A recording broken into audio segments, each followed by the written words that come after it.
Hi folks, today on this Sonic Obsession we are going to list some honorable mentions when it comes to Canadian albums.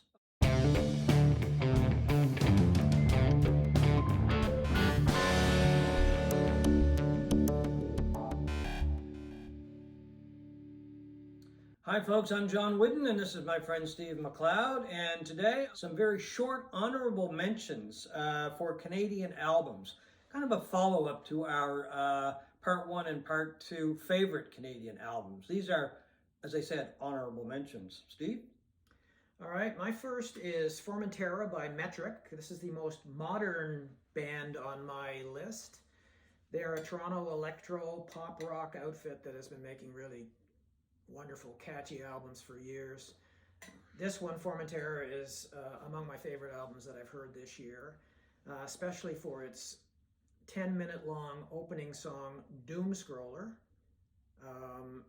And Emily Haines has this pure, tuneful voice that is a treasure, I think. She just awes me with the perfection of her voice. And Formentera is a great album. Okay, my first honorable mention goes to Downchild Blues Band, Straight Up. The band was formed in 1969 in Toronto. Basically came together with Donnie Walsh and Hawk Walsh leading the band.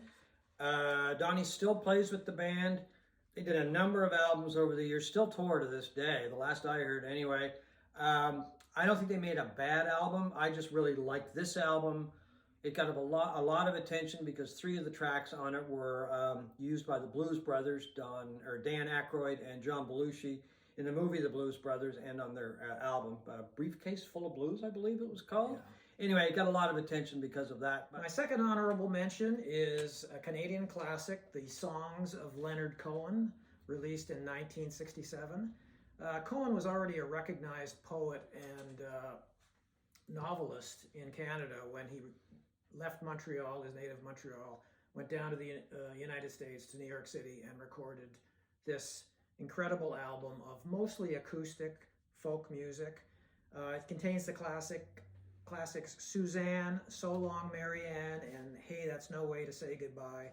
It's a wonderful album that was the album that began the legend that became Leonard Cohen. It's the album that showed the world his genius. Okay, my second honorable mention goes to a Toronto band called Kensington Market, which is named after the area in Toronto called Kensington Market. The album is called Avenue Road. It came out in 1968. The band only did 2 albums. This was the first. The second one, Aardvark, wasn't all that great. I really like this album. The sound has been described as, and I got to agree with this, gentle lyrical rock music. Richie York, who was a huge critic at the time, called it probably the finest album ever cut by a Canadian group up to that point. Kensington Market. The name, they thought they were going to do really big things in the United States. It didn't take off. There was a story circulating that one of the reasons the album didn't do well was because of the album cover. Apparently the Warner Brothers executives thought the snow turned people off. Okay, anyway, I don't know about that one. The music is great.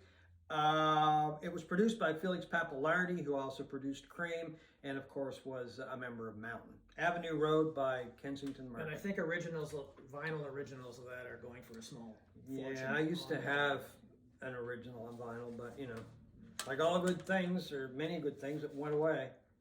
My next honorable mention is Logic Will Break Your Heart by the Stills. The Stills were a really good Montreal band who put out 3 albums in the early 2000s. This was their debut. All 3 of their albums were different from each other, which was one of the reasons they really appealed to me. This could have come out of England in the 1980s. It's neo-English rock, sort of like Echo and the Bunnymen. Just a fantastic band. Give them a try. The late lamented The Stills. My next honorable mention goes to a greatest hits package. Well, it's actually called the Best of Lighthouse. Sunny Days Again. At one point, Lighthouse was the biggest group in Canada. Not only in size, but in as far as popularity goes. I mean, they had some huge hits.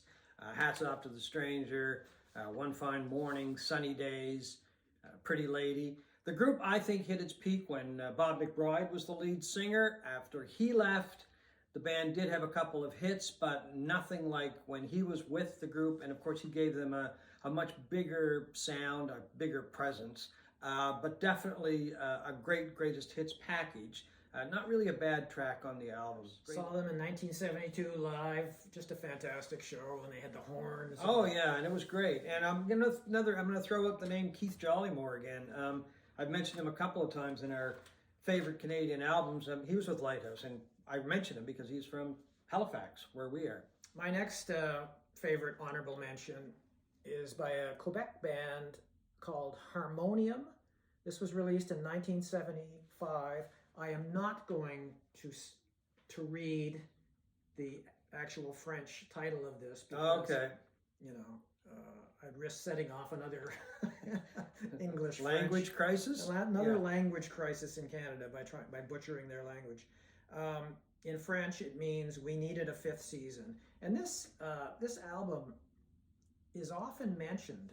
To my surprise, the first time I saw it, I think it was in Mojo magazine, as one of the best prog albums of all time. I've seen it mentioned in prog magazines or in groups of prog albums, best of, the greatest albums. Albums, and it is a fantastic album. It's more folk prog than just regular over the top kind of bombastic prog. It's very beautiful. It's lyrical. It's filled with mellotrons and all of that. And of course, they're singing in French. I have no idea what it means. But sometimes you don't have to if it sounds good, right? But they're one of the few Quebec bands that actually crossed over into English markets in the 1970s. They had 2 or 3 albums that were really quite successful in English Canada as well as French. And whatever the title of this is, it's a wonderful album by Harmonium. Very distinctive by its art. My next honorable mention goes to April Wine's On Record from 1972. April Wine put out a number of albums over its career. Not really a bad one in the whole group. This happens to be my favorite. It's got, I think, 2 of the strongest songs they ever recorded, Could Have Been a Lady and Bad Side of the Moon. And there's a group that has roots here in Halifax, Dartmouth area, and went to see them many times when I was younger. It became like a ritual every summer to go see April Wine. And On Record, my favorite April Wine album. Yeah, they're just a classic of Canadian music in the 70s. They were always playing somewhere in the area, and Electric Jewels almost made my list. So yeah, Electric Jewels is a good album too. Classic, crunchy, melodic rock. Right. Yeah. No list of mine is complete without a Neil Young album, and this is Tonight's the Night from 1975. It's part of his notorious Ditch trilogy, where Young left behind the commercial success of Harvest. If Neil Young had a punk album, this would probably be it. It is boozy, it is sloppy. They were in a drunken stupor, I think, through most of the recording sessions. And despite all that, it is an absolute classic. It is just a wonderful album of just raw rock and roll. Well, it's kind of like Neil's answer to Exile on Main Street, I guess. Yeah, in a way. Kind of the same vein. The same vein, the same vibe. My next honorable mention goes to a group from Nova Scotia. The group is called Ram. The album, the group's first and only album, is called, and I always have to check this, Soundtrack from Pegasus 1. And for the longest time, I couldn't figure out what that meant. While it was supposed to be associated with a film, well, the film was never produced, but the album did come out. It's one of those albums that it's kind of, I don't know, it's kind of spacey. It's got some rock on it as well, touch of prog maybe, but there's a couple of songs on it that are syrupy, which I don't really like. I just like the album as a whole. It's got some tremendous musicians on it, including the guitar player George Antoniak and keyboard player Donnie Muir. And the singer is Terry Hattie, I think one of the great singers who came out of this neck of the woods, out of Atlantic Canada. Unfortunately, the album didn't get a big distribution because the company that was supposed to distribute it went under. So I think copies probably ended up sitting in a warehouse somewhere. And I think maybe the fact that the title of it, Soundtrack for Pegasus 1, might have confused people. Not quite sure what it was. Anyway, it's just a really nice album to listen to. As I said, great vocals by Hattie, and the musicianship is amazing. Mark Rivera plays sax on it. Rivera played with Billy Joel and did some work with Peter Gabriel and even John Lennon. And his playing is amazing on this. And it was mastered, you would like to know, Steve, probably, by Bernie Grundman. That blows who me gets away. a lot of attention these days. That blows me away. Yeah. My next pick is Dancing in the Dragon's Jaws by Bruce Cockburn. Cockburn from Ottawa was a contemporary of Joni Mitchell's, Neil Young, Leonard Cohen. But like Gordon Lightfoot, decided not to go to the United States to pursue his career. He stayed in Canada, had a very successful career here in Canada, also made inroads into the United States. Just that album is like all of his albums, just wonderful, mostly acoustic, folk music. He is an absolute fantastic guitar player, especially if you've seen him live, and especially on acoustic. Dancing in the Dragon's Jaws. My next honorable mention goes to David Wilcox. My Eyes Keep Me in Trouble. That is just a tremendous album by a phenomenal guitar player who's still at it. This also includes Downtown Came Uptown. Wilcox was one of those artists that, once again, didn't make a bad album. A lot of his stuff is really good, but in order to really experience David Wilcox, it had to be live. I mean, when he strapped on his guitar, he was mesmerizing. He was electrifying to watch him play guitar and sing. He just has so much soul and so much energy. He was a member of the Great Speckled Bird at one time. I talked about them in one of our Best of Canadian album features. And just a fantastic guitar player and fantastic singer. Bluesy, but a lot of rock thrown in there and a lot of energy. Once again, you really had to see David, or have to see him live in order to experience the great David Wilcox. But this album is very good. It's from 1983. My next choice is Hymns of the 49th Parallel by Katie Lang, who I think has just one of the most amazing voices on the planet. And in this album, which came out in 2004, she turns her talents to the great Canadian songbook with an album of covers of Canadian songs, obviously, by Leonard Cohen, Neil Young's Helpless, Jane Siberry, Joni Mitchell's A Case of You is on this. But the highlight for me is what I think is the greatest version of Leonard Cohen's Hallelujah that's ever been produced. There's a lot of great ones. It takes great chops to sing that song or cover it. And on this, she does an absolutely fantastic job. My next honorable mention goes to Joel Plaskett from 2009, and it is called 3. And the title simply gets its name from the original release when it was 3 CDs. And in this package, it's 3 albums. Took a lot of guts, I think, to release a package with 3 CDs. I think it did quite well, sales-wise. I'm not quite sure. He's very popular in Canada. Oh, he's very popular, yeah. And anyway, it's just a great album. It's pure Joel Plaskett. I mean, he has Back cover of this just great lyrics. A lot of his stuff is very humorous. Yeah. He's always got very good musicians that help him out on his work. In this case, he had help from his father and Rose Cousins, and Adam Baldwin plays on this album as well. And Gordie Johnson helps out, and he also mixed this album. And Gordie Johnson is from the band Big Sugar. Kind of continued the wonderful work that Plaskett has done, whether he's working as a solo artist or with another band. You can always count on a really good album from him, and this one is no exception, except there are 3 albums or 3 CDs worth. You know, a big, bold move, I think, by him. Well, like I say, he's very popular. He's a riveting live performer. If you've never seen him, very charming, very humorous. He's a treasure. Oh, yeah, he is. Very good. Very good. My next choice is Dreams, Dreams, Dreams by Chilliwack.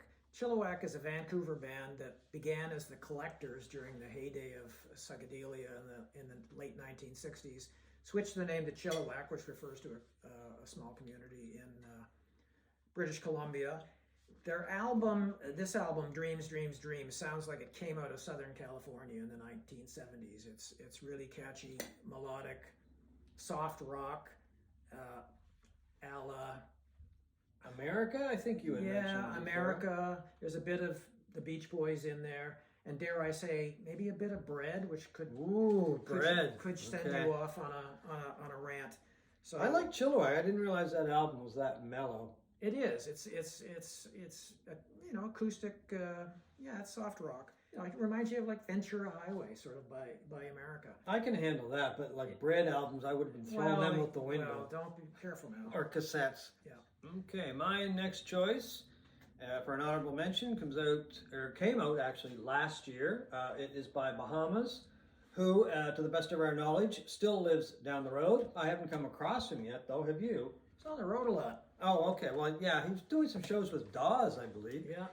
Anyway, he put this album together during the COVID lockdown, and he brought together a number of different artists, and they would do remote shows and film them. And some of those songs, some of those productions made it to this album. There's some really great artists on it.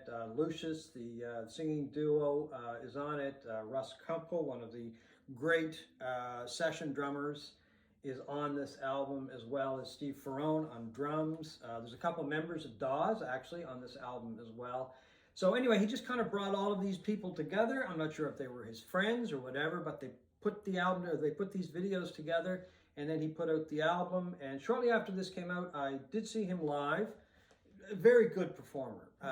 The show was just a wonderful evening. Just kind of made everybody feel welcome. We were just coming out of the COVID lockdowns, and it was one of those breaths of fresh air that I needed. So I'm going to give him a nod with this album, and it is called Live to Tape, simply because it was done live to tape.